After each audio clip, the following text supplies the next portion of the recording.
The following video will show you just 15 of the many selections from non-Muslims telling you what they think of the last prophet, Muhammad, peace and blessings be upon him.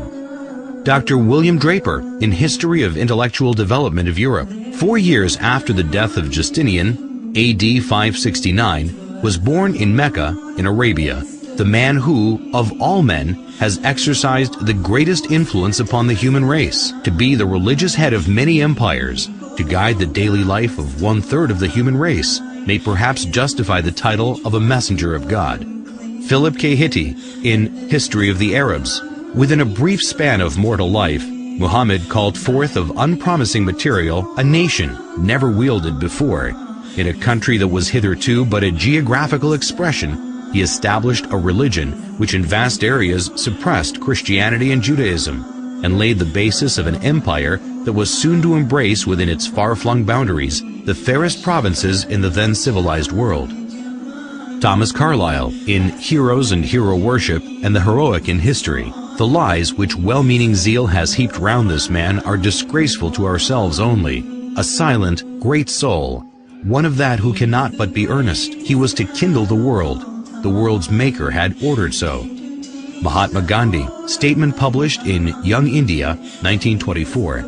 I wanted to know the best of the life of one who holds today an undisputed sway over the hearts of millions of mankind. I became more than ever convinced that it was not the sword that won a place for Islam in those days in the scheme of life. It was the rigid simplicity, the utter self-effacement of the Prophet, the scrupulous regard for pledges, his intense devotion to his friends and followers, his intrepidity, his fearlessness, his absolute trust in God and in his own mission. These, and not the sword, carried everything before them and surmounted every obstacle. When I closed the second volume of the Prophet's biography, I was sorry there was not more for me to read of that great life. Edward Gibbon and Simon Oakley, in History of the Saracen Empire, London, 1870. The greatest success of Muhammad's life was effected by sheer moral force. It is not the propagation, but the permanency of his religion that deserves our wonder. The same pure and perfect impression which he engraved at Mecca and Medina is preserved after the revolutions of 12 centuries by the Indians, the African and the Turkish proselytes of the Quran. The Mohammedans have uniformly withstood the temptation of reducing the object of their faith and devotion to a level with the senses and imagination of man. I believe in one God, and Muhammad, the apostle of God, is the simple and invariable profession of Islam. The intellectual image of the deity has never been degraded by any visible idol. The honors of the prophet have never transgressed the measure of human virtue, and his living precepts have restrained the gratitude of his disciples within the bounds of reason and religion. Reverend Bosworth Smith, in Muhammad and Mohammedanism, London, 1874. Head of the state as well as the church, he was Caesar and Pope in one. But he was Pope without the Pope's pretensions, and Caesar without the legions of Caesar, without a standing army, without a bodyguard, without a police force, without a fixed revenue. If ever a man ruled by a right divine, it was Muhammad, for he had all the powers without their supports. He cared not for the dressings of power. The simplicity of his private life was in keeping with his public life. In Mohammedanism, everything is different here. Instead of the shadowy and the mysterious, we have history. We know of the external history of Muhammad, while for his internal history, after his mission had been proclaimed, we have a book absolutely unique in its origin, in its preservation, on the substantial authority of which no one has ever been able to cast a serious doubt. Gibbon, in The Decline and Fall of the Roman Empire, 1823. The good sense of Muhammad despised the pomp of royalty. The apostle of God submitted to the menial offices of the family. He kindled the fire, swept the floor, milked the ewes, and mended with his own hands his shoes and garments. Disdaining the penance and merit of a hermit, he observed without effort of vanity the abstemious diet of an Arab. To Lacy O'Leary, in Islam at the Crossroads, London, 1923. History makes it clear, however, that the legend of fanatical Muslims sweeping through the world and forcing Islam at the point of sword upon conquered races is one of the most fantastically absurd myths that historians have ever repeated. Sir George Bernard Shaw in The Genuine Islam, Volume 1, Number 8, 1936.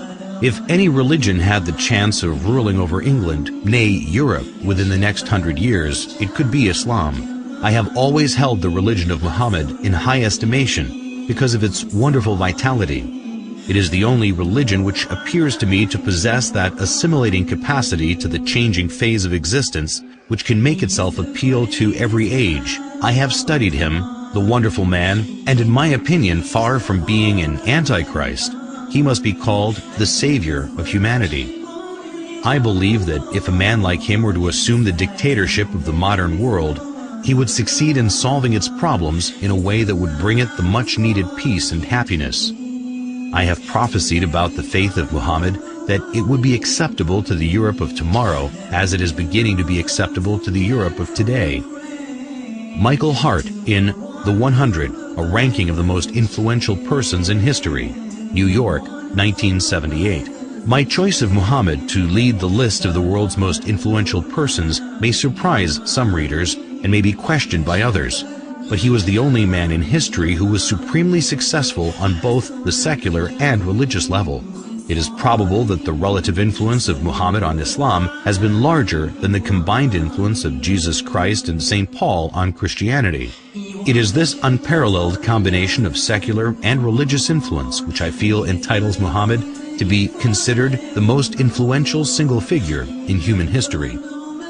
W. Montgomery Watt in Muhammad at Mecca, Oxford, 1953. His readiness to undergo persecution for his beliefs, the high moral character of the men who believed in him and looked up to him as a leader, and the greatness of his ultimate achievement all argue his fundamental integrity. To suppose Muhammad an impostor raises more problems than it solves.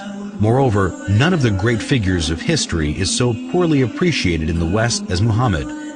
Thus, not merely must we credit Muhammad with essential honesty and integrity of purpose, if we are to understand him at all. If we are to correct the errors we have inherited from the past, we must not forget that conclusive proof is a much stricter requirement than a show of plausibility, and in a matter such as this, only to be attained with difficulty. Washington Irving in Muhammad and His Successors. He was sober and abstemious in his diet, and a rigorous observer of fasts. He indulged in no magnificence of apparel, the ostentation of a petty mind, neither was his simplicity in dress affected, but a result of real disregard for distinction from so trivial a source. In his private dealings he was just. He treated friends and strangers, the rich and poor, the powerful and weak, with equity, and was beloved by the common people for the affability with which he received them and listened to their complaints. His military triumphs awakened no pride nor vainglory, as they would have done had they been effected for selfish purposes. In the time of his greatest power, he maintained the same simplicity of manners and appearance as in the days of his adversity. So far from affecting a regal state, he was displeased if, on entering a room, any unusual testimonials of respect were shown to him. If he aimed at a universal dominion, it was the dominion of faith. As to the temporal rule which grew up in his hands, as he used it without ostentation, so he took no step to perpetuate it in his family. James Michener in Islam, the Misunderstood Religion, Reader's Digest, May 1955, pages 68 to 70. No other religion in history spread so rapidly as Islam. The West has widely believed that this surge of religion was made possible by the sword, but no modern scholar accepts this idea, and the Quran is explicit in the support of the freedom of conscience. Like almost every major prophet before him, Muhammad fought shy of serving as the transmitter of God's word, sensing his own inadequacy. But the angel commanded, "Read." So far as we know, Muhammad was unable to read or write, but he began to dictate those inspired words which would soon revolutionize a large segment of the earth. There is one God. In all things, Muhammad was profoundly practical. When his beloved son Ibrahim died, an eclipse occurred, and rumors of God's personal condolence quickly arose. Whereupon Muhammad is said to have announced, "An eclipse is a phenomenon of nature. It is foolish to attribute such things to the death or birth of a human being." At Muhammad's own death, an attempt was made to deify him, but the man who was to become his administrative successor killed the hysteria with one of the noblest speeches in religious history.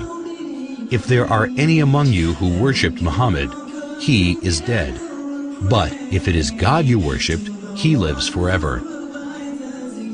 Lawrence E. Browne in The Prospects of Islam, 1944.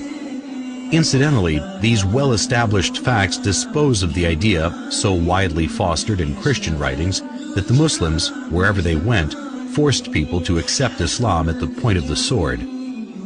Alphonse de LaMartaine in Histoire de la Turquie, Paris, 1854. Never has a man set for himself, voluntarily or involuntarily, a more sublime aim, since this aim was superhuman, to subvert superstitions which had been imposed between man and his Creator, to render God unto man, and man unto God, to restore the rational and sacred idea of divinity amidst the chaos of the material and disfigured gods of idolatry then existing.